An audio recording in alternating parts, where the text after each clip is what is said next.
இது எல்லாருக்கும் தெரிஞ்ச டிஷ் தான். இது கண்டிப்பா நீங்க நல்லா சாப்பிட்டுருப்பீங்க.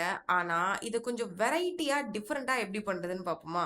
இந்த டிக்கா மசாலா பண்றதுக்கு ஒரு பவுல்ல முட்டைய வேக வச்சு, அந்த எல்லோவ தனியா எடுத்து, பன்னீர கிரேட் பண்ணி, வெறும் மிளகாத்தூள், கரம் மசாலா, பூண்டு பவுடர், அதாவது கார்லிக் பவுடர், சால்ட் சேர்த்து மிக்ஸ் பண்ணி தனியா வச்சுக்கோங்க.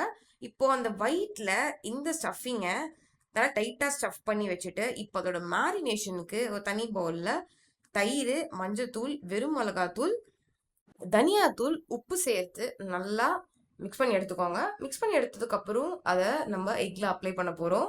அப்ளை பண்ணதுக்கு அப்புறமா ஒரு பேனை ஹீட் பண்ணி ஆயில் சேர்த்து கொஞ்சமா ஷாலோ ஃப்ரை பண்ணி எடுக்க போறோம். ஸ்லோவா குக் பண்ணி எடுங்க. தீயாம லைட்டா ப்ரௌன் கலர் லேயர் ஃபார்ம் ஆனா போதும். அதே பேன்ல கொஞ்சமா எண்ணெய், பூண்டு, வெங்காயம், தக்காளி சேர்த்து நல்லா வதக்கி எடுத்துக்கோங்க. எல்லாம் நல்லா குக் ஆனதுக்கு அப்புறம் நான் ஆல்ரெடி கேஷ்யூஸ் கொஞ்சம் ஊற வச்சிருக்கேன். ஒரு 8ல இருந்து 10 கேஷ்யூ நல்லா ரிச் ஃப்ளேவர் கொடுக்கும். அதையும் சேர்த்து நல்லா குக் பண்ணி எடுத்துக்கிட்டு மிக்ஸி ஜார்ல போட்டு நல்லா ஒரு ஃபைனான பேஸ்டா அரைச்சி எடுத்துக்கோங்க. இப்போ அதே பேன்ல கொஞ்சம் வெண்ணெய் வேணும்னா சேர்த்துக்கலாம். உங்களுக்கு ரொம்ப ரிச்சா ஃபீல் பண்ணணும் அப்படின்னா. இப்போ இந்த பேஸ்ட் சேர்த்து மேரினேட் பண்ண அந்த பேஸ்ட் வந்து அதையும் சேர்த்துக்கலாம். தனியாத்தூள், வெறும் மிளகாத்தூள், உப்பு, மிளகுத்தூள் சேர்த்து நல்லா மிக்ஸ் பண்ணி வேணா கரம் மசாலாவும் சேர்த்துக்கலாம்.